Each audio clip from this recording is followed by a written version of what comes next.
अच्छा स्टूडेंट, अब इस हमारे हार्ट की स्ट्रक्चर में ब्लड वेसल्स कौन कौन सी शामिल होती हैं, कौन सी ब्लड वेसल कहाँ से कौन सा ब्लड लेकर आती है, जरा इसको डिस्कस करते हैं। ये हमने हार्ट दोबारा से बनाया हुआ है और इस हार्ट को अब हम लोग थोड़ा सा और डिटेल से देखते हैं, क्योंकि अब हमें ब्लड वेसल को डिस्कस करना है। अच्छा स्टूडेंट, अगर मिसाल के तौर पर अब थोड़ा सा एक कॉन्सेप्ट में रिवाइज करा दूं, हो सकता है कि ये पिछले लेक्चर में थोड़ा सा गलत बता दिया हो मैंने। ये जो ब्लू कलर होता है ये डीऑक्सीनेटेड ब्लड के लिए होता है, और रेड या पिंक कलर जो होता है ये ऑक्सीनेटेड ब्लड के लिए होता है। तो अगर मैंने पीछे उल्टा बता दिया तो इसको थोड़ा याद करने, वो तस्हीह कर लें अपनी, वो थोड़ा गलत कॉन्सेप्ट बता दिया था जल्दी जल्दी में। तो इसको देखें, ब्लू कलर जो है ये इंडिकेट करता है डीऑक्सीनेटेड ब्लड को, और रेड और पिंक कलर इंडिकेट करता है ऑक्सीजनेटेड ब्लड को।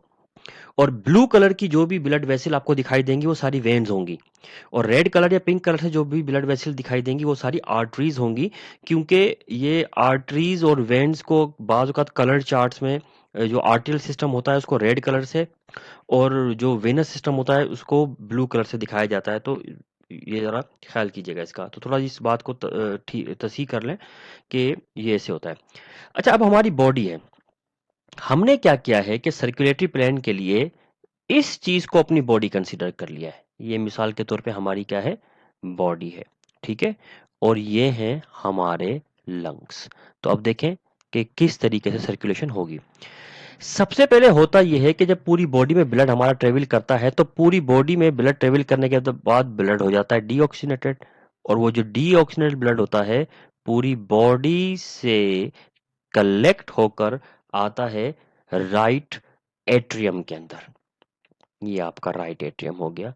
राइट है तो मतलब ब्लड को डीऑक्सीनेटेड ब्लड आएगा, और एटीएम है तो मतलब ये जो है ब्लड को क्या करेगा, इसका काम होगा रिसीव करना, तो राइट करता है ये। अब ये जो डीऑक्सीनेटेड ब्लड होगा, डीऑक्सीनेटेड ब्लड जो ये होता है ये राइट एट्रियम में आता है, और राइट एट्रियम में आता है 3 ब्लड वेसल्स के जरिए से, ठीक है। एक ब्लड वेसल आती है superior vena cava, superior vena cava, ठीक है। सुपीरियर वेना केवा कौन सी ब्लड वेसल होती है, जो कि आपके बॉडी के अपर पार्ट से डीऑक्सीजनेटेड ब्लड को कलेक्ट करके लेकर आती है राइट एट्रियम में। ये वेना केवा क्या होती है इसके बारे में जब ब्लड वेसल आएगी तब डिस्कस करेंगे इसको, ठीक है। अपर पार्ट कौन से, मतलब नेक है, हेड का रीजन है, इस पार्ट से लेकर आती है इस चीज को, तो सुपीरियर वेना केवा। दूसरी होती है inferior vena cava, inferior vena cava. Inferior vena cava body के लोअर पार्ट से डीऑक्सीजनेटेड ब्लड को कलेक्ट करके लेकर आती है, ठीक है। तो जितना भी डीऑक्सीजनेटेड ब्लड होता है लोअर पार्ट से कलेक्ट होकर या राइट एट्रियम में आता है। तीसरी जो ब्लड वेसल आती है राइट एट्रियम में आके ओपन होती है वो कहलाती है कोरोनरी वेन, कोरोनरी वेन कहलाती है ये चीज, ठीक है। अच्छा, कोरोनरी वेन क्या होती है, ये आपके हार्ट से डीऑक्सीजनेटेड ब्लड को कलेक्ट करके आपको लेकर आती है। बेटा आपके हार्ट के सेल्स को भी तो ऑक्सीजनेटेड ब्लड चाहिए, वो कहाँ से आएगा, वो कोई तो लेकर आएगी ना ब्लड वेसल। आपके हार्ट का जो सर्कुलर जो सिस्टम है ब्लड वेसल का वो कोरोनरी सिस्टम है, यानी आपके हार्ट भी एक ऑर्गन है, उसमें भी ब्लड वेसल होंगी, और उसमें जो आर्टरीज होती हैं वो कोरोनरी आर्टरीज कहलाती हैं, और जो वेन्स होती हैं कोरोनरी वेन्स कहलाती हैं, ठीक है। तो और वो वेन्स और आर्टरीज होती हैं डायरेक्टली यहीं से ही ब्लड को लेकर, यानी वेन देखें किसी वेना केवा के जरिए ब्लड नहीं आ रहा आपके हार्ट का, वो डायरेक्टली कोरोनरी वेन के जरिए से आता है। ये सारी वेन जो होती हैं ये सब तीनों वेन्स डीऑक्सीजनेटेड ब्लड कलेक्ट करके लेकर आती हैं, कहाँ से, हार्ट से, और सॉरी बॉडी से, और राइट एट्रियम के अंदर ले आती हैं इसको। इसके बाद राइट एट्रियम से ये जो आपका ब्लड है ये मूव करके आता है राइट वेंट्रिकल में थ्रू ट्राइकस्पिड वॉल्व, और फिर ये ट्राइकस्पिड वॉल्व से आ गया राइट वेंट्रिकल में, वेंट्रिकल्स ब्लड को पंप कर देता है इस जगह पर, ठीक है। ये ब्लड वेसल है, ये यहाँ पर पंप कर देगा ब्लड को यूं करके ऐसे। अब ये जो डीऑक्सीनेटेड ब्लड था वो राइट वेंट्रिकल से पंप होकर आ चुका है कहाँ पर, आपके लंग्स में। और ये लंग्स में आता कैसे है, ये लंग्स में आपके ट्रेवल करके आता है थ्रू पल्मोनरी आर्टरी के थ्रू जाता है ये। अच्छा, आप कहेंगे शायद पल्मोनरी जो आर्टरीज होती हैं वो तो ऑक्सीजनेटेड ब्लड कंटेन करती हैं, तो बेटा आर्टरीज में सिवाय पल्मोनरी आर्टरी के सबके ऑक्सीजनेटेड ब्लड ही होता है। ये वाहिद एक आर्टरी होती है जिसमें डीऑक्सीजनेटेड ब्लड होता है। तो अब याद रखिएगा कि पल्मोनरी आर्टरी ही वो वाहिद आर्टरी है जिसमें डीऑक्सीजनेटेड ब्लड होता है, बाकी सबके अंदर ऑक्सीजनेटेड ब्लड होता है। ठीक है, फिर होता ये कि आपके जो लंग्स होते हैं, लंग्स में ये ब्लड ऑक्सीजनेट हो जाता है। ठीक है, ऑक्सीजनेट हुआ और ऑक्सीजनेट होने के बाद अब ये ब्लड मूव करके आ जाएगा आपके लेफ्ट एट्रियम के अंदर। ठीक है, ब्लड कहां पर आ गया? लेफ्ट एट्रियम में। अब लेफ्ट है तो मतलब ऑक्सीजनेट ब्लड होगा, एट्रियम है तो ब्लड को रिसीव करने वाला। ठीक है, अब ये ऑक्सीजनेटेड ब्लड है आपका और लेफ्ट एट्रियम में आ चुका है। ये लेफ्ट एट्रियम में आता है थ्रू पल्मोनरी वेन्स। तो पल्मोनरी वेन्स के जरिए से ये ब्लड आएगा यहाँ पर। तो ये पल्मोनरी वेन्स के जरिए आता है, पल्मोनरी वेन्स। वेन सबके अंदर डीऑक्सीजनेटेड ब्लड होता है, ये वाहिद वेन है जिसमें ऑक्सीजनेटेड ब्लड होगा जो इसको लेके ब्लड को लेकर आएगी। इसके बाद क्या होगा कि ये ऑक्सीजनेटेड ब्लड लेफ्ट एट्रियम से मूव करेगा लेफ्ट वेंट्रिकल में थ्रू बायकस्पिड वाल्व।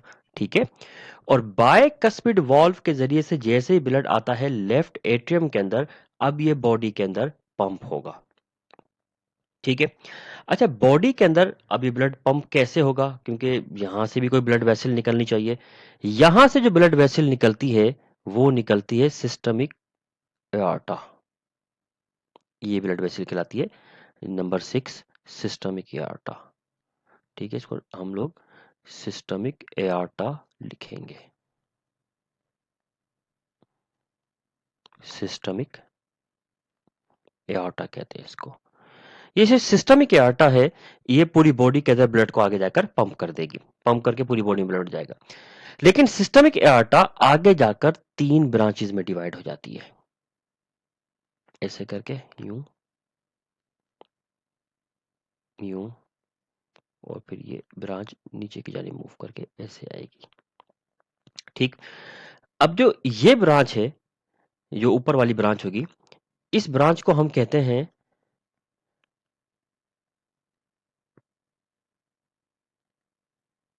असेंडिंग एआर्टा। इसको असेंडिंग एआर्टा कहते हैं। ठीक है, और उस असेंडिंग एआर्टा के बाद ये है डिसेंडिंग एआर्टा। डिसेंडिंग एआर्टा कहलाती है। ठीक है, एक ऊपर वाले असेंडिंग एआर्टा और ये डिसेंडिंग एआर्टा। ठीक है, जबकि ये जो मिडिल में मौजूद है ये कहलाती है एआर्टिक आर्च। एआर्टिक आर्च कहलाती है। ठीक है, ये 3 ब्रांचेस हो गए। अब ये जो ब्रांचेस हैं ये भी फर्दर आगे जाकर रेमिफाई हो जाएंगी, और फर्दर रेमिफाई कैसे हो जाएंगी? जैसे मिसाल के तौर पर एआर्टिक जो असेंडिंग एआर्टा है, असेंडिंग एआर्टा आगे जाएगी और आगे जाने के बाद इससे कोरोनरी आर्टरीज निकलेंगी। यानी असेंडिंग एआर्टा होती है जिससे कोरोनरी आर्टरीज निकलती हैं। और कोरोनरी आर्टरीज मैंने अभी बताया आपको, ये वो आर्टरीज होती हैं जो ब्लड को डायरेक्टली हार्ट के सेल्स में ले जाती हैं। तो कोरोनरी आर्टरीज इस असेंडिंग आर्टरी से निकलती हैं और फिर पूरे हार्ट में ब्लड ट्रेवल करता है तो डीऑक्सीनेट हो जाता है, और डीऑक्सीनेट होने के बाद ये हार्ट रिटर्न करके दोबारा से कोरोनरी वेन के जरिए से दोबारा हार्ट में आ जाएगा। ठीक है, तो ये कोरोनरी ये चलता है इस तरह।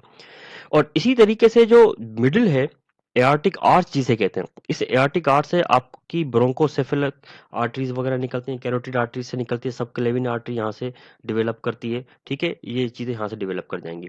जबकि जो डिसेंडिंग एआर्टा होती है इससे आपकी थोरेसिक जो एआर्टा है या थोरेसिक आर्टरी है वो डेवलप करती हैं, राइट कैरोटिड आर्टरी है वो डेवलप करती है। तो ये मुख्तलिफ किस्म की जो आर्टरीज है वो इन्हीं की ब्रांचेस की शक्ल में यहाँ से डेवलप करते हैं, और इस तरीके से ब्लड जो है ना कंटिन्यूसली आपके पूरे के पूरे सिस्टम में सर्कुलेट करता रहता है। अच्छा, अब यहाँ से जो ब्लड वेसल निकली थी, यहाँ से ब्लड वेसल जो निकली थी आपको मालूम है कौन सी थी? ठीक है, वो थी ये पल्मोनरी आर्टरी। ठीक, ये नंबर 4 वाली थी, इसको नंबर 4 लगा देते हैं। ये पल्मोनरी आर्टरी निकली थी। अब जब पल्मोनरी आर्टरी जहां से निकलती है यहां पर भी, और जहां से ये सिस्टमिक आर्टरी निकलती है यहां पर भी वॉल्व पाए जाते हैं ताकि बैक फ्लो को रोक सकें। और ये जो वॉल्व होते हैं इन वॉल्व को हम कहते हैं सेमी ल्यूनर वॉल्व कहते हैं इसको। ये कहलाते हैं सेमी ल्यूनर वॉल्व कहलाते हैं। ठीक है, सेमी का मतलब है हाफ, ल्यूनर का मतलब मून, हाफ मून वॉल्व। ठीक है, ये सेमी ल्यूनर वॉल्व कहलाते हैं और ये बैक फ्लो को रोकने के लिए होते हैं ताकि ब्लड जो है ना वो बैक फ्लो ना हो जाए। ठीक है स्टूडेंट।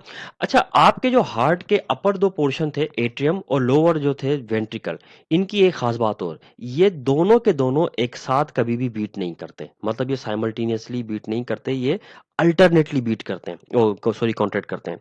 और कैसे करते हैं कि आपका ऊपर वाले एट्रियम दोनों जब कॉन्ट्रैक्ट करते हैं तो वेंट्रिकल रिलैक्स कर जाते हैं, और जब वेंट्रिकल कॉन्ट्रैक्ट करते हैं तो एट्रियम रिलैक्स कर जाते हैं। तो यही वजह होती है कि आपके चारों के चारों चेंबर एक फेज से कभी भी नहीं गुजरते। एट्रियम कॉन्ट्रैक्शन से गुजरता है तो वेंट्रिकल रिलैक्सेशन से गुजरते हैं, और वेंट्रिकल कॉन्ट्रैक्शन से गुजरते हैं तो एट्रियम रिलैक्सेशन से गुजरते हैं। तो ये अल्टरनेटली कॉन्ट्रैक्ट करते हैं, जिसकी वजह से एट्रियम और वेंट्रिकल ब्लड को रिसीव और आगे कंटिन्यूअसली पंप करते रहते हैं। अच्छा स्टूडेंट, ये तो आपके हार्ट की एक डिटेल स्ट्रक्चर हो गई कि आपके हार्ट में क्या क्या चीजें पाई जाती हैं और चीजें क्या है।